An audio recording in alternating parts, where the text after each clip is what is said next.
Welcome to the Underground, the Steel City Underground, the black and gold standard for Pittsburgh Steelers coverage. Now, here's your host, Joe Kuzma and Brian E. Roach.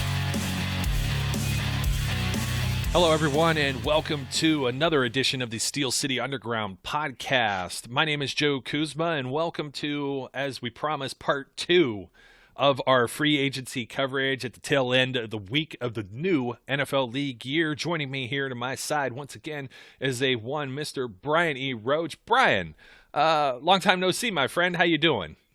I'm doing just dandy. How you doing, man? Yeah, hey, it's 2 in a row, maybe 3 in a row. We've been doing this a little more consistently. I know. Earlier in the week, if you didn't catch the previous episode, we're dropping 2 kind of back-to-back here talking about free agency. The first one was about the salary cap, Big Ben's contract, and all sorts of fun things and how the Steelers typically operate. If you are a new Pittsburgh Steelers fan, I encourage you to go and check that out. There's some history there as to whether the Steelers draft well and when they do, what that does to free agency, the salary cap, how the team operates. They don't necessarily make big splashes and things like that. So that's kind of a companion to this episode where we're going to actually talk about some of the moves the Steelers did and did not make so far, and as I understand it. First of all, Brian, how you doing, my friend? I'm going to ask you this before we get to the sky is falling and this team is going to be in the basement. I'm just dandy. I mean, I'm fine. I feel okay.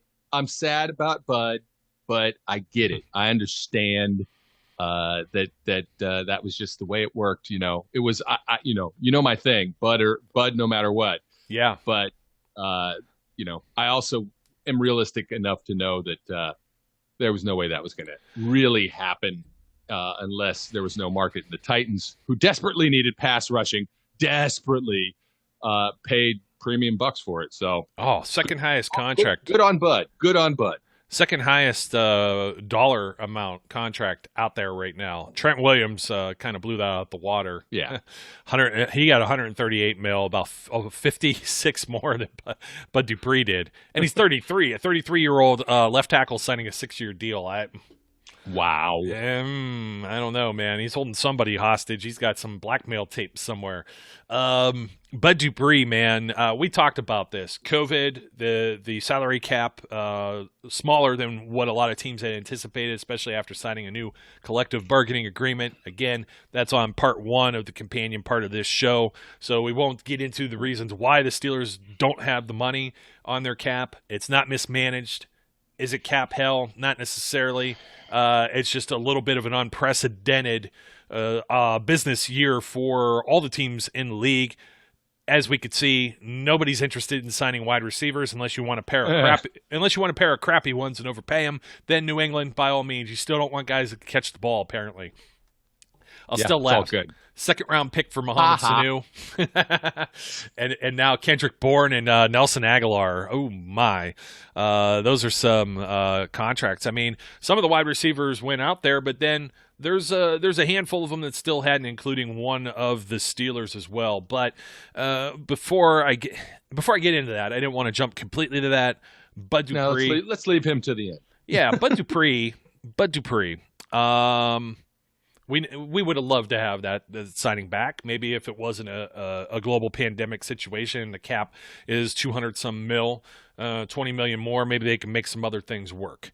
And it just didn't work out. However, Jerry Dulac, who I like, I think when Jerry makes a comment, it's thought out and he knows it's going to go on the internet, and the internet is permanent, no matter how long it's out there, even for 2 seconds.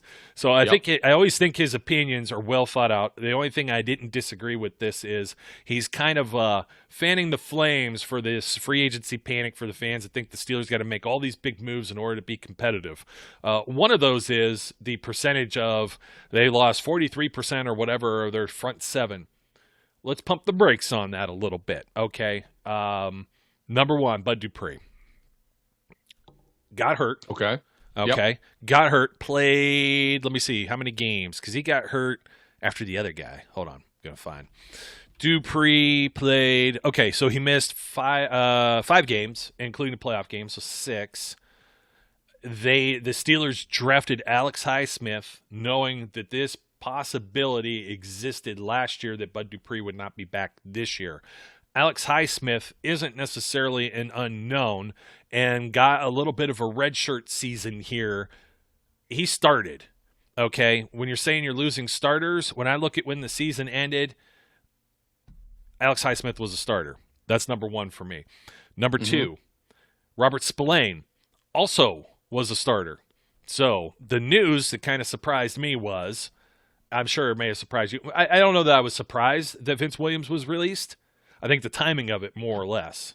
So I think the Steelers are working, they're talking to people and they're working on something and they needed that money bad enough, that $4 million or whatever it was. But, you got Robert Spillane in the mix, right?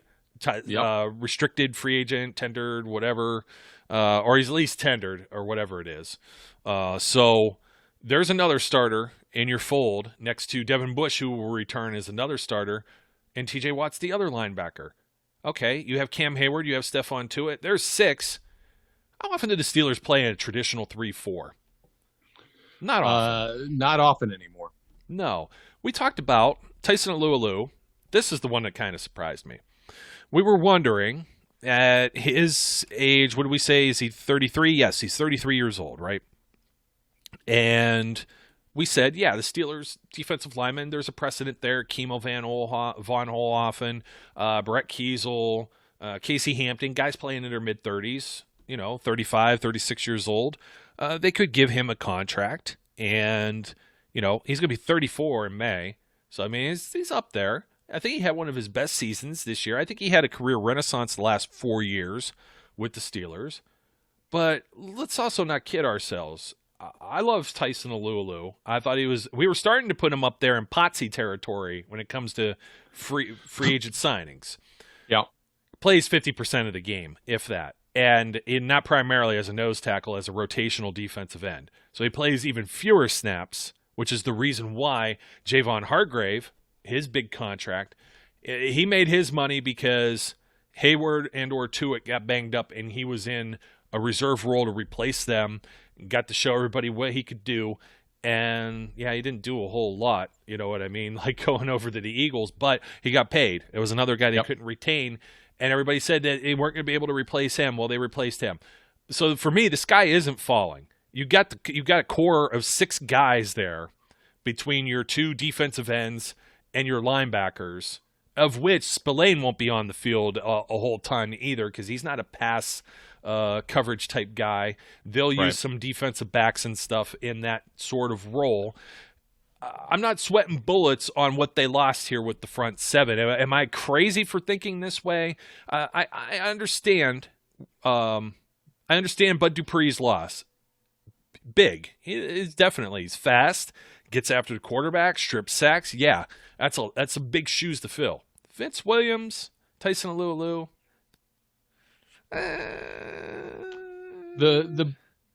This is what is the sky falling? No, that's just an overreaction and paranoia and just uneducated thought because you assume we can somehow magically invent money to keep everything. That doesn't happen. Wait, right? No, it does happen. It happens at the Federal Reserve. Never mind. Yeah, we won't get into that. Here, but the stimmies are coming. Yeah, that's what the Steelers need. They need a stimulus. Yeah, everybody's a Steelers fan. You want them to get Bud? You should, or Tyson or any of these guys. Yeah, donate your stimmy to them. Say stimmies for Bud. That's what we should have called it. It's a new campaign. Stimmies for Bud. Yeah, GoFundMe for the Steelers to sign Bud Dupree. Anyway, the Bud loss is a big loss, but I'm very hopeful. I've been high on Alex Smith. I was all last season. I said watch out for this kid. And while I've said in previous podcasts he's not Bud Dupree right now, but could be later. I will say he's ahead of where Bud was in year 1. So will he be ahead of where Bud was in year 2? We'll see. And so I'm not while I hate the loss because I just think it's a tremendous front 4 when you've got those 4 guys there. I'm not bent. I think the Tyson Alualu loss is bigger than we think it is. Not necessarily because he plays so much, but because he provides that depth so that if Stephon Tuitt, who has an injury history, were to get hurt, or if Cam, who's now getting older, were to get hurt, it's a capable start-in guy that has starting snaps and knows what to do. And for the money they lost him for, it is a little surprising. But here's the flip side of this. His home is down there. That's Jacksonville is who drafted him initially. That's where his roots are. It's certainly feasible that he said, this is my last contract. I just want to go play at home. And maybe the Steelers didn't offer him the same money. Maybe they couldn't offer him the same money at that particular juncture. Or maybe they did, and he just said, I want to go home. And that's okay. Yeah, it's not always about money. No, it's not. The Vince thing, look, Vince Williams has been cut for 3 years. People have been saying, Vince Williams is going to go on. He's going to go on. And somehow he magically manages to stay. Tough Do I one. think, is it, if there's no market for Vince Williams, is it possible they bring him back on a team-friendly deal? Sure. But do I think there could be a market for Vince Williams? It's possible. Somebody could pay him a little bit of money and have him come in and help out. Is Vince Williams' loss huge? I don't know. That's the honest truth. I don't know yet. And the reason I say that is one of the guys we're going to talk about in a second, who is a blitzer that they lost. And Vince Williams was great at inside linebacker blitzing. He was a really good blitzer, and he provided additional, pass rush capability. Was he great in coverage? No, he was never great in coverage. But he's that prototypical old school style middle linebacker, right? Can Spilly fill in for him? Some. Do I think Ulysses Gilbert's going to get a shot? I do. And if he can not get hurt. That's why I'm shaking my head over here. Yeah. Well, I think he'll get a shot, and maybe if he can stay healthy, we can actually see something. Does it mean inside linebacker is now on the board for them in the draft? Yeah. It absolutely is. Not that it wasn't. Linebacker is going to be on there. Linebacker's one of those always picks. on there. They always draft linebackers. Yeah. So I think that those losses are catastrophic? No. And the one that we're going to talk about, I assume next, I also don't think is catastrophic. It's unfortunate, but it's why they signed Cam Sutton. Well, and we talked about it. Who was my top priority? You wanted Bud Dupree, but I said Cam Sutton's the guy you got to get done because he's so versatile. He's a guy that could come in and play against, let's say, a tight end or a running back, cover wide receivers, just like Mike Hilton has been. He's been able to create splash plays. He's had some, forced fumbles, interceptions and things of that nature where he's starting to really show that he can ball. By happenstance, I happened to hear an interview with him the other day on the Sirius XM NFL radio programming, and that's what he talked about, was being able to kind of be almost like freelancing out there in the position that he was in. And not, it is kind of like the jump that he's made, over the years to last year, where it's not, you're not thinking over or overthinking everything. You know what I mean? And then it just comes to him. The game's just coming to him. And we saw that.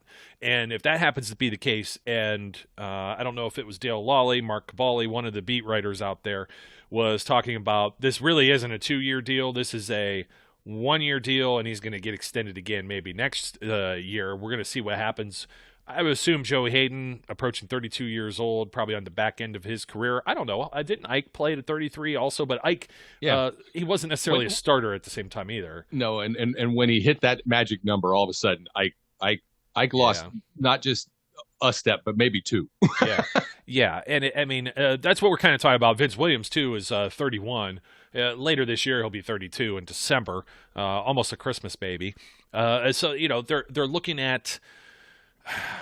I don't know that they do anything else with Vince Williams because they're already taking like a 3-some million cap hit because they released him. If they would have done something, they would have extended or done something else with the contract. They weren't thinking that long term, so they parted ways. And I think they were looking to get younger and cheaper at the position. It's unfortunate. Like I said, the guy was like Teflon. It was so hard to get rid of him, like a fly. And it's like ever since he got thrown into that role, he was a 6th-round draft pick. That was Larry Foote got hurt in the opening game, I think against Tennessee back in 2013. I was having this conversation with Neil Coulong. I'm not sure where Neil works now. Haven't had him on for a minute. That'd be a great guy to bring back to talk to, too. But we were having this little sidebar conversation on Twitter about it, and it was Kion Wilson, if you remember that name. I believe undrafted linebacker that got thrown in the mix there and was a fish out of water. That was not only so bad that he got benched for Vince Williams, a rookie, 6th-round pick, but Kion was off the team by like November. And never to be seen or heard from again, unfortunately. And it's like you have this little window of opportunity, the door opens and then the door slams shut and you're outside. It kind of sucks, but it's cruel in some ways like that. So moving from Vince with Spillane, I think they get a lot of the same things. Robert Spillane has shown that he can make some splash plays and has some football instinct, so some things that make up for maybe his lack of physical traits as to the reason why he was an undrafted player. But these are also the finds that the Steelers make and these teams supplement with. I talked about in the last program about the Denver Broncos, right? I talked about how they got Peyton Manning, and then everybody else was still on rookie contracts. Demaryius Thomas, Danny Trevathan, a late-round pick with Trevathan, by the way. Von Miller, 2nd overall pick. But they had Chris Harris as well. He was an undrafted cornerback, maybe one of the greatest undrafted players in NFL history. And the Steelers have done that over the years. Alejandro Villanueva, a street free agent they plucked from somewhere else, or Ramon Foster was undrafted. So you have to supplement your roster with some of these type of players and contracts, rookies, undrafted guys, and kind of mold and mesh with your higher priced contracts. So Mike Hilton leaving, the only thing that's really disappointing about that, it wasn't that we didn't see this coming. I mean, where he was going. It's where he's going. And I mean, geez, oh man, how many DBs do the Bengals have right now? He's about to be lost. All of them. They have all of them. He's going to be lost in a sea of orange and black kitty stripes down there in northern Kentucky. I was going to look on the roster because I got to see just who else. They signed somebody else here too. Was it Chidobe Awuzie? Maybe. Yeah, I think that's right. That might be right. Let me look here. I'm hoping they actually have this updated. Well, they did lose William Jackson III, so. Yeah, but they were already c'est la vie on that. Let's see. I know. I'm just saying. Darius Phillips, Trey Waynes. Oh, they must have these guys as DB or something goofy. No, you know what? Those are just the guys that are still. They didn't update this for some of the free agency. I will find it, though, because that's the kind of guy I am. Let's see. No, we don't want this in reverse order either. Come on now. Well, they got Trey Hendrickson. They needed a little bit of pass rush. Yep, Chidobe Awuzie, and Tony Brown. They signed 3 corners. In the recent years, they let Dre Kirkpatrick leave. They let William Jackson just leave right now. They let who's the other guy? Was it Michigan State? I always forget his name. The Steelers were mocked him, and he was playing a nickel corner role for them as well. Now I can't. Yeah, I can't remember. Darquez Denard. That's who it was. Yeah. And I look at the way or the lack of production from some of those guys, and I see the way Mike Hilton was used in Pittsburgh. I understand 4-year deal, $24 million here, $6 million a year. It doesn't seem like a lot, but when you don't have some pocket change to spend on anybody, I think it was more important to lock down Sutton, who could play in different positions. Mike Hilton's also 27. I think Sutton is younger, if I am correct. I think a year younger, 26 maybe. Yeah, he's somewhere in that neighborhood as well. So, 25. Oh. So, younger player. Yeah, I got to see where the birth dates are. You know how that funny games. It could be like a day that overlaps. Actually, my 7-year-old daughter is on the bottom half of her 2nd grade class because of the way her birthday fell in August and snuck her in across the finish line there. And her best friend has the same exact birth date and is 1 year older in the same grade. And so you get things like that. But we'll just say not necessarily 2 years, but at least a year and a half. Okay, you got a guy that may last in the league a little longer. I don't know. Definitely more versatile, and I think Sutton could jump in there for everything that Hilton did and maybe some more. So while I'm always sad to see some of the guys leave because I'm very biased toward them, I don't necessarily. In the case of Hilton, yeah, I want to see him fail. 1 year, real bad, get cut, come back to Pittsburgh. That's good with me. Because I don't want to see him. I don't want to see the Bengals do well. That's the whole Right. thing. But I just don't know how he'll be utilized there. He went undrafted to begin with. I don't trust the Bengals to do the right thing. No, I don't trust them to use him properly. If he went to like the Ravens, that's another story. Maybe there's a couple of other teams I would think maybe that would use him maybe properly with similar. Let's say like the Rams, somebody like that, Packers, maybe even Belichick would use him properly, maybe. But come on, I my faith in Cincinnati still is nil. When it comes to anything that they do. I'm just more disappointed where he went. Not disappointed. All these guys, make your money. I'm happy for you. That's part of the business. That's the way this works, and we know you can't, unfortunately, all stay here as much as we would have liked. So I'm still happy for them, even if it sounds like I'm a Debbie Downer in some other aspects. No, and I'm saying, look, this is the way it goes every single year. Now, have we lost more players this year than in a normal season? Probably. Have we lost more players that we wanted to keep? Probably. But the Steelers are going to drop players every single season because they simply are great at retooling, and they understand where they have to prioritize their money. So it works out.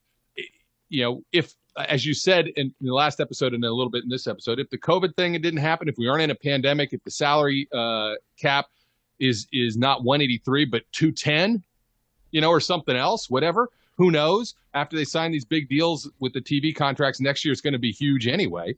All of a sudden, certainly Mike Hilton probably gets signed, and you keep both Cam Hunt and Mike Hilton. Can we keep Bud Dupree? Maybe not, but I mean, because that number, like, as we said before, is just humongous. But you find ways to do better things. And even the offensive linemen were getting paid heavily. I mean, we talked about a couple free agent centers that they might want to look at. Those guys got bank, man, a lot of them. So, do we feel comfortable with BJ Finney being our starting center? Probably not. But let's go there because we still have time. We didn't even get to talk about him being signed. So that was one of the guys that we said could be signed. Yeah. When we last were on here, not including the part one of this, but back when we were talking about potential free agent targets. Do we think that BJ Finney could be the starter? Maybe. I changed my tune a lot on that because Seattle was looking at him that way. Why the Bengals let him go or whatever happened there as part of that trade with Carlos Dunlap, I don't know. It still boggles my mind. I'm not quite sure what the situation was. I have a theory. Okay. He got paid. So he's in Cincinnati and he goes, "Oh my God, I hate it here. I hate Cincinnati. I've always hated Cincinnati. I'm a Steelers fan. I hate it. I'm going to just suck." Well, in Seattle, I guess there were certain bonuses or guarantees that he was going to be paid out, and and he went there for an opportunity to start. He had no idea how long he's going to sit behind Marquise Pouncey. You can't sit behind him forever, and then all of a sudden you're an old man, and your opportunity to earn. Gone. That was his opportunity to make money, and he took it. And it didn't pan out, and he's coming back, and he's making more than he made with us the first time around. Yeah. So they paid him a little bit more, and we'll see. Again, he played effectively and well in the system that we had. He was a capable starter when Marquise Pouncey was hurt. He was flexible and could play both guard and center. I don't have a problem with them having BJ Finney. I don't even have a problem if he's their guy for a year, if there's no better option, and they draft a guy, maybe the guy from Georgia, who both Zach and I had talked about in the very first mock draft Insanity, and now they've gone down and looked at him. And he grows for a year and then takes over next year. Or if he's that good, maybe he takes over for him this year and Finney is backup. But that's okay. I think it was a good depth move regardless. So, oh yeah, absolutely a good depth move. And on top of that, Brian, I think he could start. I know some people are ragging and questioning that, but if I trust the Seahawks organization there as far as their roster building, Pete Carroll working with Russell Wilson, protecting Russell Wilson, snapping the ball to Russell Wilson. I love Russell Wilson. He's probably my favorite non-Steeler right now. I kind of trust that judgment that maybe it's not just the Steelers looking internally, as some people so accuse them of sometimes, and having the black and gold colored glasses and seeing something. It's the Michael J. Fox meme where he puts on the glasses and then sees something else, and he thinks he's seeing maybe Pouncey in his prime. I don't know that Finney will be that, but I think that was a shrewd move. What did we talk about? We've been banging the desks here for about 2 months. What the Steelers were going to go after this offseason. Offensive line. Okay, Absolutely. they bring Finney in. Obviously, center became a need. They will draft, I think, a center. And I think we have already kind of pegged that to maybe being, I don't know, maybe as high as a second-round pick, maybe a third or fourth-round pick. They get 2 fourth-round picks. So maybe a guy, and we went through a lot of the starters that are here in the league.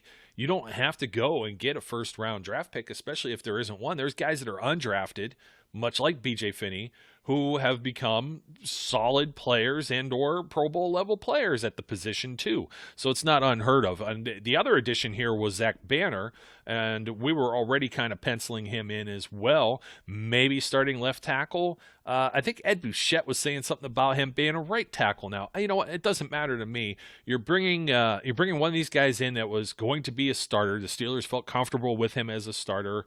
I didn't think Chuks Okorafor had done a bad job last season. I think there was a revolving door with Alejandro Villanueva. I think you talked about it when he signed the contract. He's up there in age, and you kind of hit the nail on the head that maybe he had regressed. So when you put that in here, and now we're going to talk about one of the guys that left as well on the offense, but with Kevin Dotson, so you got Finney, Dotson, Banner and Okorafor, and David I kind of screwed that up. Finney, and then your guards are Dotson and DeCastro, and a healthy DeCastro who hasn't regressed is going to be excellent there. And then either Okorafor or Banner on the edges there. Or potentially both, because there's an outside chance Zach Banner takes over for Alejandro Villanueva. Well, that's what I'm alluding to. I swear that's what Mike Tomlin had said, and I was kind of planting my flag on that. That he would be the guy at left tackle, maybe, and he's very similar build and everything else, and he's a younger player, so that may work out to the Steelers' favor just there without any draft picks. Then I really do expect it. Do they take a shot at a tackle in the first round? If somebody's there, I don't see how you don't. And then they're going to definitely add maybe a tackle and then a center/guard. You got to be position flexible. If you're a center, you're probably also a guard in this league as well. So I expect those to be the draft picks as well, and they're going to shore up a little bit of this. And who's to say that they don't add yet another body? The body that they lost, and I don't know that it's a big loss, but for what he signed, that's what shocked me. Matt Filer with the LA Chargers. Let me find. That was massive money. That was huge. That was stupid money for him. Yeah. Yeah, and where'd he come from? Bloomsburg. You talk about another undrafted guy. Matt Filer, 3 years, $21 million. I'm sorry, that's good for you, Matt Filer. But that's not something I think the Steelers can fit within their organization. If they give him three years for $21 million, and they let Mike Hilton go, I'd be scratching my head at that one personally. That just wouldn't make any sense to me. No, I look, Matt Filer made bank, and he made bank with a team that is notoriously bad at having an offensive line. The Chargers' offensive line just about killed Phillips Rivers for his entire career. So the fact that they spent some money on it, is a good sign for whatever the guy's name, Aber, or whoever he is. I can't. Justin Aber.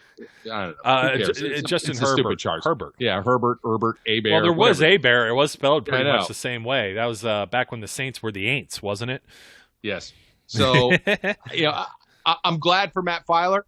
I don't know what his role was going to be here. If anything, he probably was going to kick out to tackle again, maybe on the right side. Because I don't think he was going to beat out Kevin Dotson, to be honest with you. So no, we'll see. But it all turns out doesn't matter. It just doesn't matter. It just doesn't matter. To coin a phrase from Dwayne "The Rock" Johnson. It doesn't matter. So that's not who I was coining it from. Just so you know. Well, okay. Mine was from Meatballs and Bill Murray. Oh man, the great Bill Murray. We tend to work Bill Murray in on this show quite a bit, don't we? We should. He's well worth working in. Absolutely. Yes. We'll see if could be maybe one day he'll photobomb us. if there was ever a better analogy to the Steelers' free agency period every single March, it would be Groundhog Day. Yes, there you it's go. The same Perfect. thing over and over, and yet people act surprised for some reason. It's just, people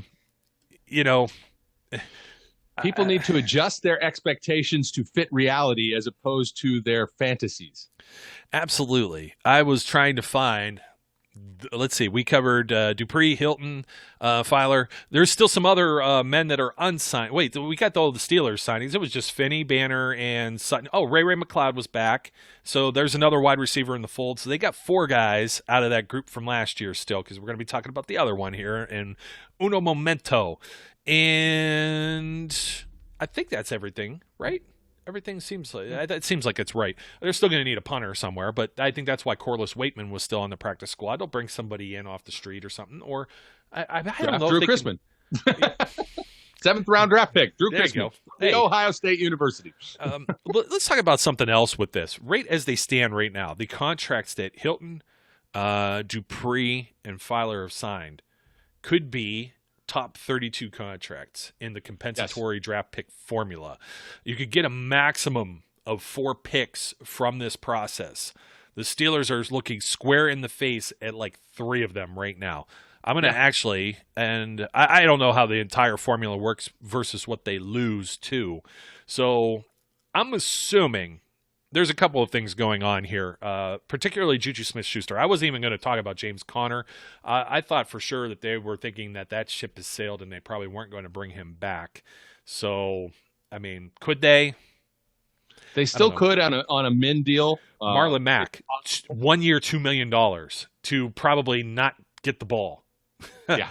That one kind of surprised me a lot. People are like, the Steelers couldn't have made a better offer. Well, no, maybe not a better offer, maybe the same offer. Jonathan Taylor's there. Naheem Hines, I think, is still there with the Colts. So I really don't know where he fits in, but $2 million is probably a bargain, especially for a guy. He tore up his knee, one of the things, ACL or something like that. So you got to see if he's even capable of playing the same way he played, cut and speed and everything like that. So you're taking a risk there. I mean, Connor's healthier than that. Probably, I'm not taking a stab at like Chris Carson. At least right now. But you know what? Last year, how dinged was he really last year? He got hurt in the Giants game, second game, he got hurt. But he was more durable. Yeah, first game. More durable last season than he had been in the past, probably because they never used him. Well, you make a good point there. When you're carrying the ball like 8 to 10 times, and that's all the more your team's running it. He was the bell cow. You know, we talk about how at 10 carries a game. Yeah, we talk about how Juju had the fewest amount of yards for the amount of receptions in like NFL history, and it's kind of funny because I wonder where Connor's at in regard to carries. And well, the yards probably aren't there either, unfortunately. No, they're not. That was just, Juju, if he would have had a 100-yard or 100-catch season, he was 3 catches short of that, and he had 128 targets. He had 831 yards. It's just unbelievable. Short passing game. But again, I know people are like, well, wide receiver 1, this and that. None of these guys are flying off the shelf. You still got Kenny Golladay is the big one that's out there.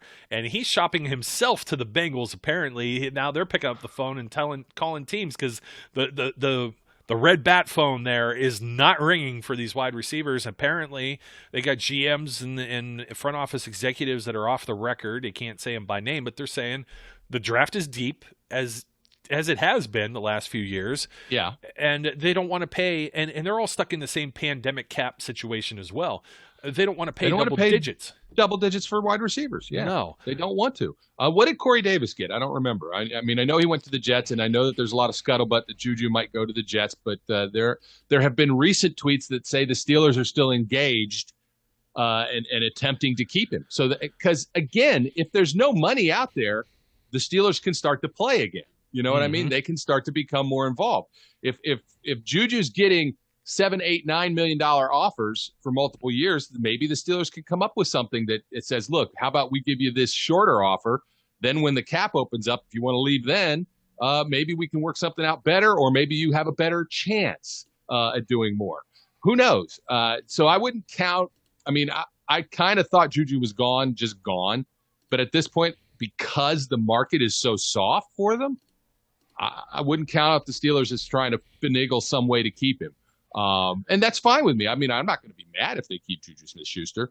But, the only reason for those people who are like, oh, keep Juju over Bud, that's not the reason this is happening. The only reason this is happening is nobody else is willing to pony up money either. Well, I was talking about Neil, and Neil Coolong tweeted this out not too long ago, Brian. The Steelers have remained in talks with Juju Smith-Schuster per Mike Garofalo, and their current cap situation would need to be reworked a bit if they seriously wanted to keep him. But contrary to my wait-and-see mentality, maybe the top of the wide receiver market really is that soft. I mean, there's a little bit of truth to that. I was going through the free agents here. Corey Davis got 3 years, $37.5 million. Curtis Samuel. Curtis Samuel got 34, right? 34.5, so $1 million fewer per year. Nelson Aguilar was a 2-year for 22, so 11 per. That's a lot. That's a ton for Nelson Aguilar. I mean, this is what Juju's looking at. He's looking at that. I didn't even get Kendrick Bourne's the next one. New England paid both of these guys. This is 3-year, $15 million. That's only $5 a year. He's looking at the top half of this, and that is pretty soft, like Neil said. You're looking at about $11, $12 a year. They still don't have that much to be able to give Juju. They can't do it. They can't do an $11 or $12 million. The only way they can do this is if he gets like magic, nothing this year, and it's almost kind of like what we're talking about with Cam Sutton, a 2-year. You get some more money next year, extend them beyond that. And maybe we've heard that Juju says he wants to come back. Apparently there was, I don't know if it's true or not, there was a series of DMs that were supposedly from him to somebody else on Instagram. Looked somewhat legit. It was like a screen recording. They were scrolling on it. Did you see that? He said that the Steelers were offering him a 1-year deal, but in my head I'm like, what kind of 1-year deal can they possibly – where are they at right now? Let me take a look at this. Over the Cap has them with cap space of 3.6 right now. They still had to sign rookies. Yeah, it's they have some. They can still try and restructures to it. They can still try the restructure. They can do that too. They could do some working with Joe Hayden's contract. There's still some ways they can find money. I don't think they can find $11 million a year though. So if that's the number he's going to sit and post on, sit on the fence and say I'm not taking less than $11 million a year, then he's going to have he may be waiting for a while because people are going to wait and see who they can get in the draft. Is it possible that the Juju thing stretches till after the draft? That's bad for him. But could be good for the Steelers, and it is feasible that that's what happens. And then what happens if the Steelers get a wide receiver that they're in love with that drops in their lap? Now they're not in talks with him anymore. Yeah, you had a couple more here. Jamal Agnew, 3 years. The Jaguars were the other team in this that he said he was talking to. I saw that. And they signed Agnew and they signed Marvin Jones. 3 years, 14.2. Jones gets 12.5 over 2. So you're looking at about a 6 per.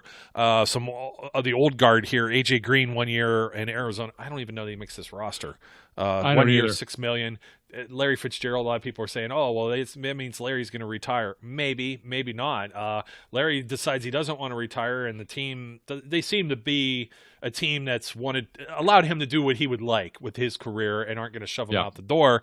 And he decides to come. They're loaded at wide receiver, and I'd be totally fine if they wanted to get rid of a guy like Andy Isabella and you add that to the Steelers mix maybe. That would be fine with me. Sure. I'd give up a lower round draft pick or something conditional maybe to get some guy, but I believe he's probably near I got to see what year he's on in his contract too. A rental there. John Brown signed for only 3.7, but he's also 31 years of age as well. You still have Rashard Higgins, John Ross, and Chris Moore are all in like the 2.5 range here. I missed Terrell Williams, $4 million. Andre Roberts, $5.5, but he's also a return specialist. So $6 million. I mean, geez, that's just cheap for a guy at the top of the wide receiver charts here. And the Steelers, if they pay someone, they're going to pay one guy. And who do you pay? I'd rather have the guy that I know can catch the ball at this point. I guess I love Deontay Johnson, but I got to see better than what happened last year before I start. Yes. Before I do the comparison here of offering AB the contract over Mike Wallace. So, and there's no contract that's coming out that's going to be large enough just yet. And they're going to be very top heavy, as we said, on the defensive side of the ball. In fact, I see the offense. There's like nobody that's getting paid on the offensive side of the ball. Right now, none of the wide receivers are on top dollar deals. You got David DeCastro as the only offensive lineman with a big deal.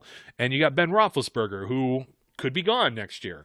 More than likely will be, yeah. Eric Ebron, like $6 million or whatever he's making. That's not a $8 big million. contract. No, it's not. Not even for the tight ends. So at his own position, he's not. If he's top 10, he's like 10.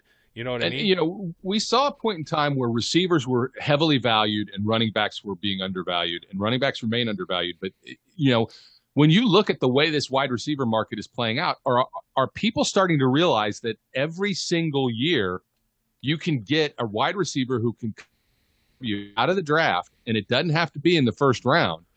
And they're taking and looking at what the Steelers have done for years, which is draft wide receivers and let them walk when their rookie deal is up, and realizing I don't need to pay $15, $18, $20 million a year for a wide receiver. No, and you know, Mike Garofalo was also saying that they're in Juju and the Jets are in conversation with one another.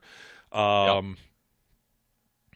Ian Rappaport saying this too, but they have Corey Davis, they drafted Denzel Mims, and I think they still have Jamison Crowder. I mean, they probably have the money to blow, but when I see names linked to teams and what the dollars amounts might be of what these players want, that the Instagram conversation thing, the private messaging. When he said Jacksonville, and Jacksonville went and grabbed like two more guys, and they still have like Laviska Shenault. I think Keelan Cole left, and he's in free agency too. But they have like three guys. You know what I mean? How many guys do you need? How much are you going to be able to spread the ball around? For me, that's three guys, unless they feel Denzel Mims is a bust already. Which I know he was hurt last year and it wasn't on the field as much. But you get that guy coming back, and you still have the draft. Like I don't know. I don't see. Those rooms are going to fill up quick after the draft because there's a ton there every year. There's a ton of wide receivers in the draft.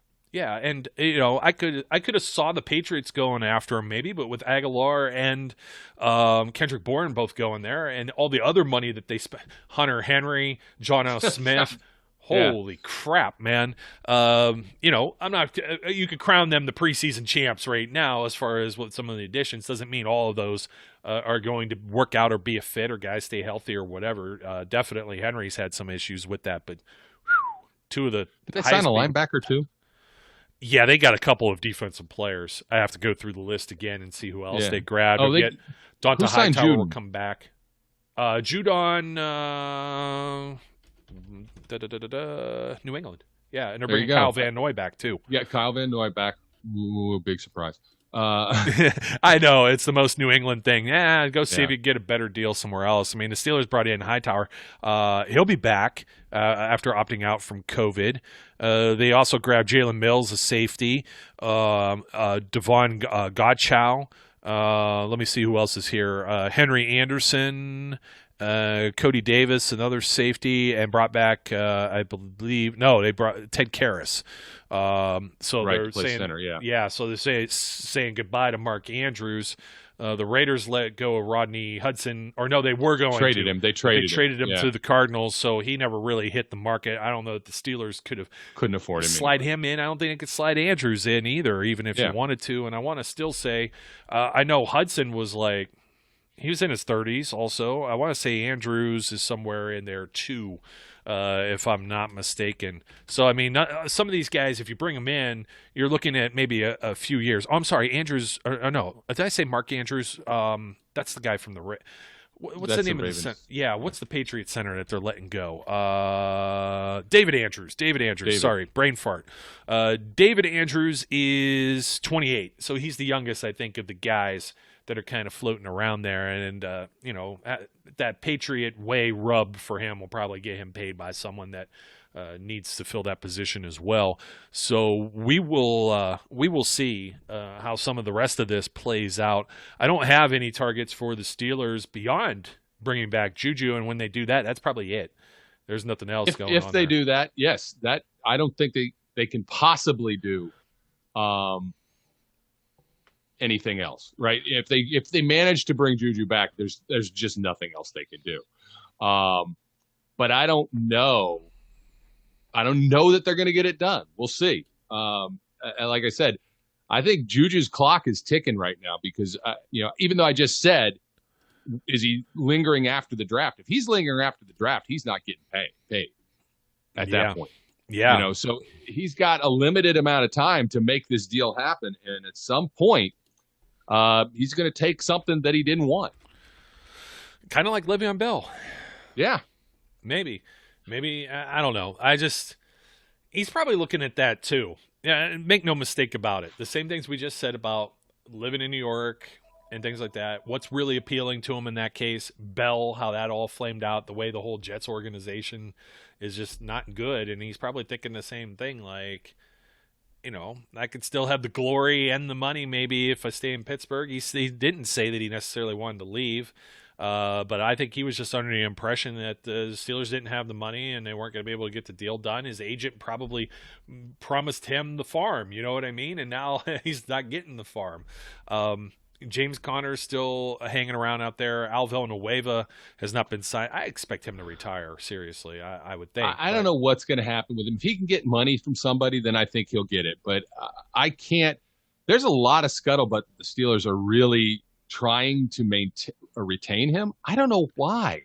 Well, I mean, this conversation would be uncomfortable for the player, right? Al, we want to bring you back. We're not going to pay you anywhere near what you've been getting paid the last, 3-4 years, and there's a good chance that you're also going. You're not going to start. You're going to be a backup, and I mean, sure. Yeah. Okay. Sign me up. Yes. Then I'm okay with it.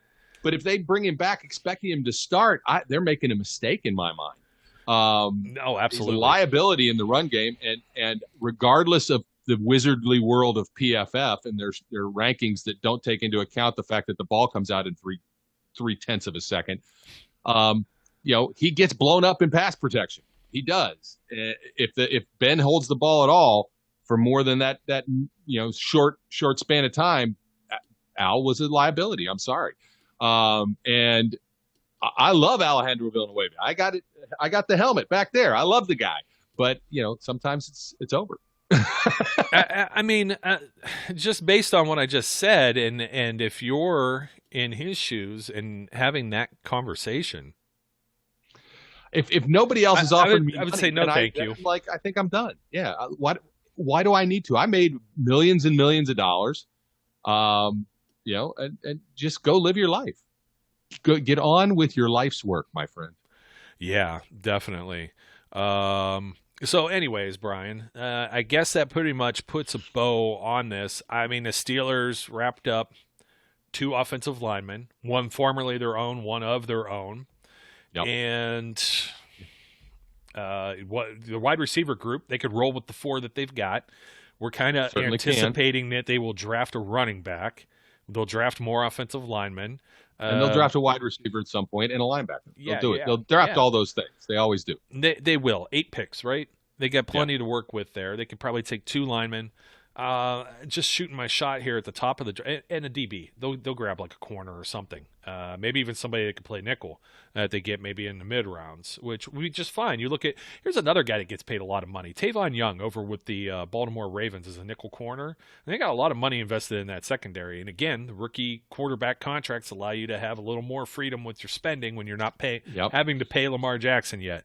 So – when those like 3 that. contracts come up, we will be the ones sitting on a rookie cornerback deal. When the other 3 quarterback contracts come up in the AFC, we are going to be sitting on a low-end veteran deal because we haven't found our quarterback in the rookie market yet, or on a rookie deal. And if that's the case, yeah, you're going to see the same kind of bloodletting in those other 3 towns. You can't pay Baker and everybody else. You can't pay Joe and everybody else. And you can't pay Lamar and everybody else. And Lamar Jackson is going to want quarterback money, not running back money. Well, he could reset the running back market that Le'Veon Bell wanted to. I think there's no doubt about that. Yeah, well, Joe Burrow obviously that's kicking the can down the road a little further. 5 years. But they were unwilling to even bring back Carl Lawson for that kind of money. It's almost like they wanted to spend some money, and then the Brown family was kind of like, nah, we're done doing that. That didn't work out last year. I can never, ever figure that organization out. We'll see. I make fun of them. They could do well. There is a point of time here, and we talked about the last episode with, the Patriots have all this money to do all this stuff right now, and they're higher in the draft because they missed the playoffs. And what'd they finish as last year? 7-9 or something like that? And I don't remember. It just my thought process here is will the Steelers get passed up at some point by one of these other teams? I think it's inevitable that they reload or rebuild. I mean, they got to go back. It's happened with Bill Cowher. He had like a couple of years there, and then all of a sudden, guess what you got? You got Troy Polamalu, you got Ben Roethlisberger, and you got Heath Miller. It's like boom, boom, 2 Hall of Famers and an all-time franchise great at the position. Probably Miller probably holds all the records for a tight end. That may be the thing that, as much as we're chomping at the bit to be better than the Ravens, Browns, and Bengals, there may just come a time where these 2 teams leapfrog you for a year or 2, and you reset, and then hopefully you're not down there for too long. You know what I mean? If you do regress, and it's just the reality you got to look at there as well. But the Steelers, that reality could be just right now. I don't think it is. Cam Hayward said, "Oh, we're not rebuilding." What he said, we'll be ready, I think is what he said. He tweeted out something to that effect, and I tend to agree with them just based on what we were saying. They lost Bud. Yeah, okay. They got his replacement laying in the wings. They lost Hilton. They have his replacement lying in the wings in wait. Alu, you might be able to find another free agent much like him, maybe, that just fills that role 50%. Yeah, I still think he was good. I think he will be – we saw when he was out, when he wasn't there. But also when he wasn't there, that was already post Dupree and Devin Bush injuries as well. So they were already missing a few pieces on that defense. I thought Sutton filled in for Joe Hayden quite admirably, actually, and we'll see how that all works out. So I'm not sweating it too much on the defense. Everybody just tends to think, oh, they're losing all their pieces, and I'm not even writing the Ravens off that way with some of the guys that they're losing because they tend to lost do the 2 same edge thing. rushers.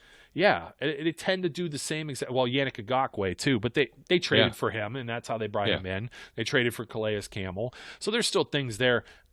Steelers trade wise, I don't think there's a whole lot they could do as far as trading to get players. They just don't have the room to maneuver. But those are the things that we're looking ahead at next year. It's like I think they'll still be competitive enough.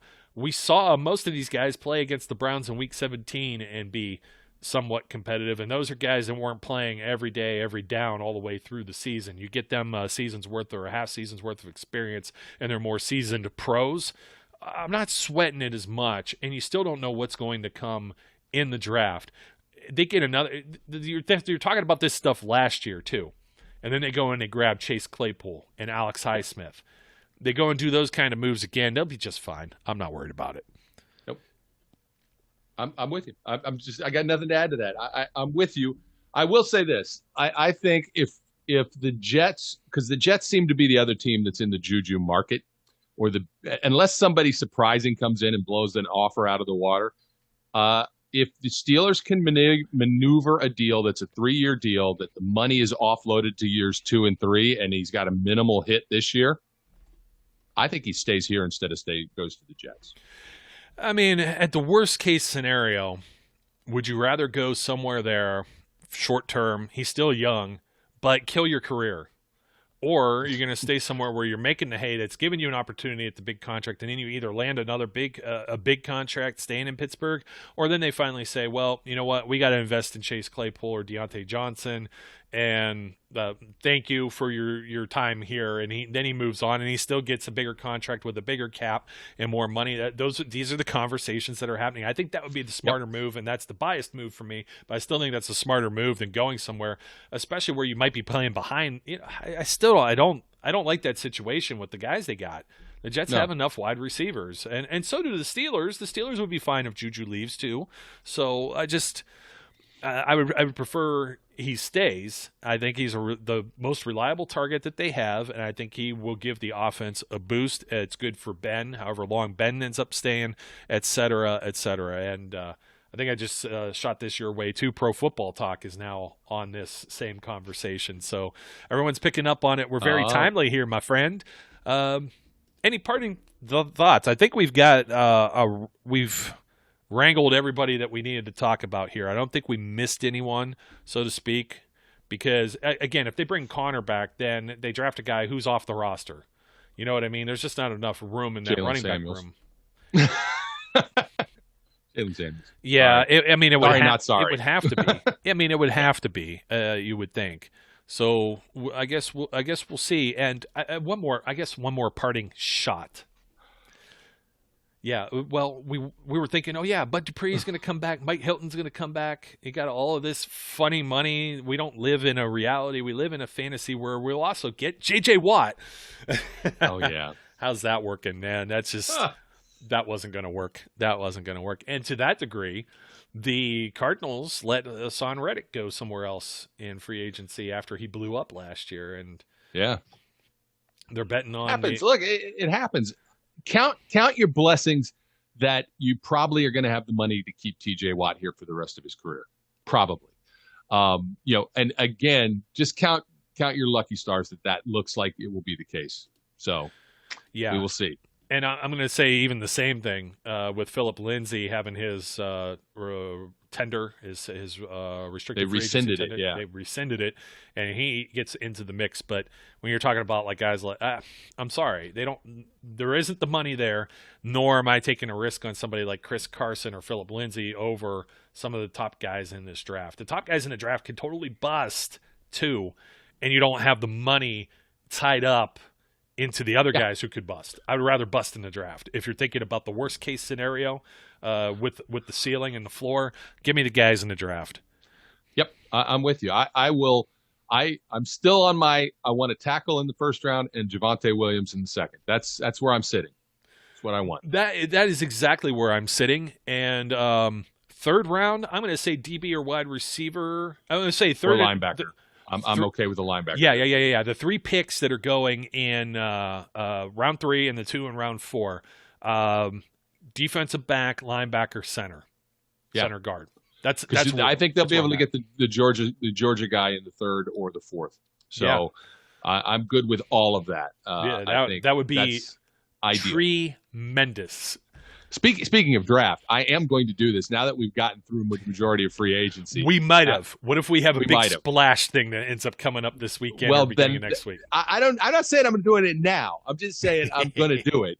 And I'm springing something on you right now. I'm springing something on you because I'm bringing a special guest on to the next. It's not really a big deal. Well, I don't know. I think it's a big deal. I like her. She's a Twitter person. She writes on another one of the Steelers websites. Hollywood Lohman, if you recognize that Twitter handle. I don't know if I do. Leanne Lohman. She's gonna join us. I think I have seen some of her work. She makes me laugh, and so I asked her, and she wrote a very nice article about an offensive lineman down the road that the Steelers could hit. So, now she's in my. Why don't you just have Zach operate this? Zach's coming too. It's gonna be an offensive line draft. What do you? I don't know. You're creating work for me on the fly. I'm like, now my head's like, how do I fit 3 people on screen at the same time here? They'll fit. It's the it's the magic of the Zoom. Says the guy who's not doing the work. Yeah, it'll fit. It'll work. It'll be just fine. So, it'll be Brian, good. Thanks for joining me once again, and we got some double trouble, double pleasure, double your pleasure, double your fun for everyone that's out there. Free agency. This might be all the more we get to talk about it. We may just have to go straight into the draft. We might, because this may be it. We'll see. Yep, we will see. And folks, thanks for joining us once again. Don't forget to like, comment, subscribe, leave a review. Only if they're positive. We kid. That's okay. Say anything you want. I got thick skin. Look how thick it is. It's also very, very, very pale. But blinded me over here, my friend. And, yes. And of course, don't forget to leave the comments. I try to reply to some of them, and there's some people I'll argue with, or debate is the more friendly word, and sometimes people change my mind, or I forget or get something wrong. So hey, it's all cool. We're all friends here. We're all part of Steelers Nation. It's what we do it for. So until next time, that's my buddy Brian over there. My name is Joe, and we encourage everyone out there to be safe, be good, and we'll catch you later. We would like to thank you for listening and remind our listeners to follow us on social media and our website, www.steelcityunderground.com.